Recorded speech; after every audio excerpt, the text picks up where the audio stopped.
অনেকদিন ধরে ভাবছিলাম যে এরকম করে একটা বেগুনের রেসিপি ভর্তা করব। আজকে ফাইনালি বানিয়ে নিলাম।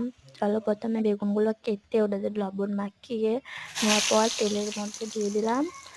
তারপর খানিকক্ষণ ঘোরানোর পর এদিকে ওই পিঠ উল্টো পিল্টো করে উল্টো পাল্টা করার পর তারপরে জল ঢেলে দিয়েছিলাম। ওটা তুলতে ভুলে গিয়েছিলাম, ভিডিওটা করতে ভুলে গিয়েছিলাম। তারপর এবার নামানোর পর চারটা জায়গায় তুলে নেওয়ার পর তারপরে আমি পেঁয়াজ কুচি, ধনে পাতা কুচি আর লঙ্কা কুচি দিয়েছিলাম।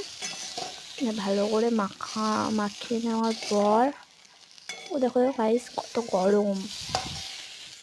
তারপর ভালো করে মাখানোর